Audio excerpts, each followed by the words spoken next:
It is Friday. I just woke up. It's late. I was up a little bit late last night, just trying to organize and clean some things in our guest bedroom. And as you may have noticed, I did put a little bit more pink in my hair, so my hair isn't as like just kind of blonde washed out as it was the other day and for like the last couple of weeks. So I wondered if on my channel, which is called Jen Does It, I will put a link down below if you guys want to check it out. If not, it's totally cool. But I wondered if you wanted to see my overtone process. Overtone is what I've been using to just wash in the color. It's just a conditioner with like a little bit of color put in it. If that's something that you would want to see, let me know and I will make a little video the next time I wash my hair. I usually do it like every 3 days or so with this new conditioner, and I have a new color. I have vibrant pink and then I also have a pastel pink. This is pastel. I'm curious to see how pink the vibrant pink is. So for those of you that are doing like wash-in colors, let me know if you guys have like a better brand or if you have like a better way of doing things. For sure, let me know. I'd be interested to hear all of it. But for now, I'm having some coffee in my Alabama cup, which was sent to us from one of you guys from Alabama. Yeah, I love those We Are Here mugs. I think they're really fun. We've been collecting them. I like that we collect these because we can use these. And we used to collect things that we like couldn't use that were more just like on display things. And I like that these are useful items. So yeah, anyway, I'm gonna have some coffee. I need to kind of like wake up a little bit more, and then I have to edit for probably about 5 hours. I have a few videos to edit. So I'm gonna go do that. And then as soon as Tim gets home, I will start dinner.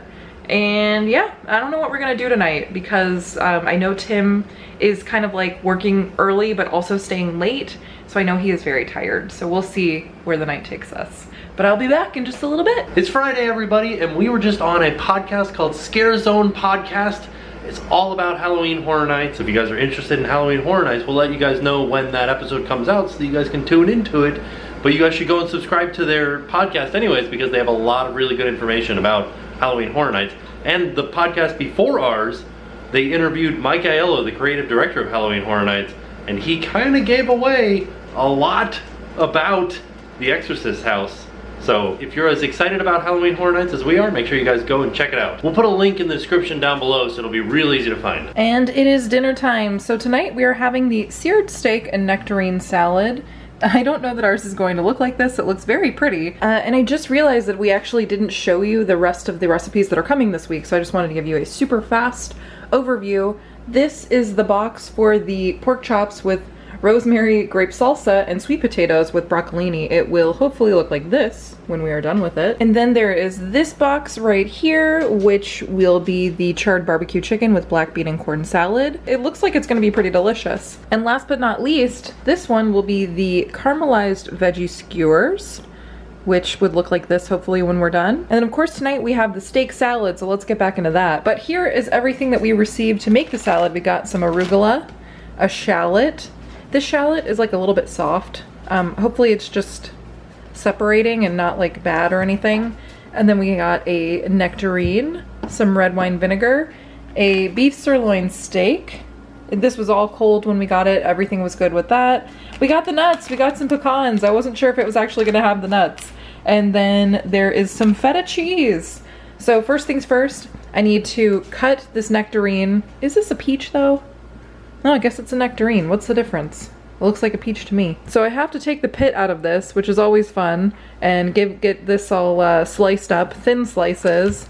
And then I need to mince my shallot, so I'm gonna do that now. Oh, I'm also gonna set my oven to 400 degrees.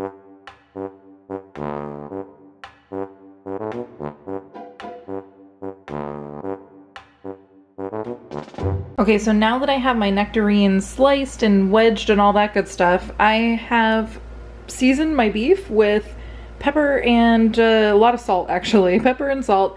And so now I'm gonna put it in a pan with a little drizzle of oil. That's my drizzle because I still can't figure this whole oil thing out, so put a little too much oil. But this cooks on this pan for 3 to 4 minutes, and then I'm gonna transfer it to a baking sheet where it's gonna go in the oven at 400 degrees for another 4 minutes.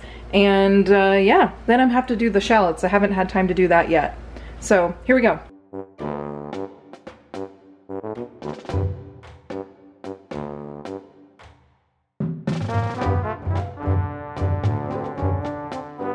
And now I have my shallot mince. I guess it's like a shallot dressing that I'm gonna be making in a minute. I also have my steak searing. It has been cooking for about 6 minutes. I'm gonna take this off of this pan, put it onto this pan, put it in the oven, and then I'm gonna put these nectarines in here and char them up in the same pan.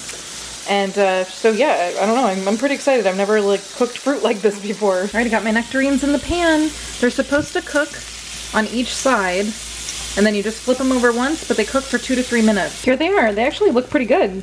Caramelizing these is supposed to give them some sort of like extra sweetness is what the little sheet was saying, so I guess that's gonna be good with the vinaigrette and the feta and the nuts and the steak. So as I was starting to make the vinaigrette dressing, I realized that my steak needed to come out. I'm gonna let this rest for about 5 minutes, and hopefully by that time I'll be done and it'll be ready for the steak to go on the salad. Let's see if I can get this timing right. I finished my vinaigrette. It looks a little bit gross actually, but I just did 2 tablespoons of red wine vinegar, the entire minced shallot, 2 tablespoons of olive oil and salt and pepper. I whisked that up a little bit, got that mixed up. I'm gonna actually put that in a bowl with my arugula, mix that all up.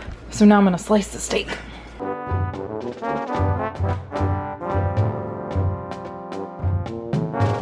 And so now that the salad, I think that's like fully dressed. I think that's pretty good. There is a little bit more dressing left if we need it. And they're over here just kind of hanging out with the peaches, or the nectarines.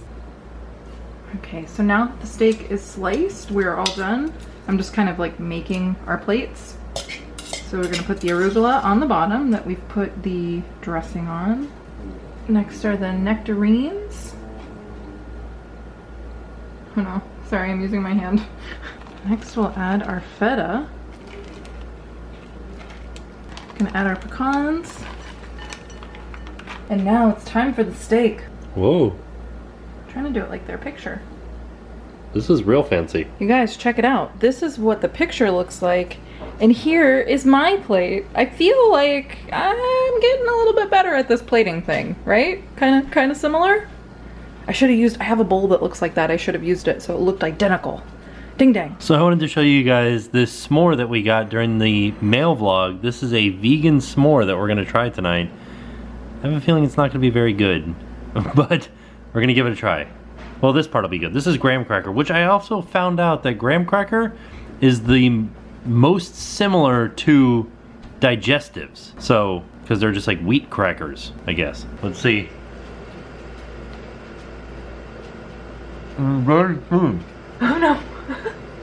Side note, I did have this in the refrigerator, so that might be affecting the chewiness of it. It's not too bad. It tastes like a regular s'more, so thumbs up in my book. If you guys want to see Jen and I tasting really interesting candy, we'll put a link down in the description down below to a video on Jen's channel where we tasted all kinds of candy from all over the world. But here we go. It tastes like there's more. Yeah. Who watches Below Deck Mediterranean, and when Hannah called us, couldn't, what? Oh. On your lip. Do you see it? Mm-mm. Had some chocolate on my face. But who remembers the episode where Hannah couldn't say s'more and she was like, what's a schmore? Schmear. And that's what it was, schmear. Schmear. So, we've been going out like the past 2 nights and I'm just like tired today, so I just sat down on the couch and I watched some of our videos. Like I rewatched when we went to Busch Gardens because it was so much fun. I rewatched the Sapphire Falls video from yesterday, and I'm about to rewatch the video from Typhoon Lagoon because these were all fun videos that we did. So yeah, I don't know, I've just been like lounging on the couch watching that stuff. Oh, and speaking of that Busch Gardens video, I wanted to show you guys when I was filming on the roller coaster. Some of you guys were thinking that I was just holding the camera. I wasn't. I had the GoPro strapped to my wrist using this wrist strap here. I've been using it a lot. I have this new backpack on here, which is the touchscreen backpack, so that I can see. Makes it a little bit heavier, and that's why it was so shaky on the roller coaster. So if you're interested in getting good video with this wrist strap, I would suggest doing it with a lighter camera like the Session or the Hero 4. This is the Hero 3 Plus Silver with the touchscreen LCD backpack on it. So it's a pretty heavy camera. And that's what made it so hard for me to hold it out when we were on Montu, and that's what made it so shaky on Montu. Now that's what I call one heck of a relaxing night. I watched our videos and then I fell asleep on the couch. Perfect. But I should go to bed, so I am off, and I will see you guys tomorrow. Now it's time to pay the price.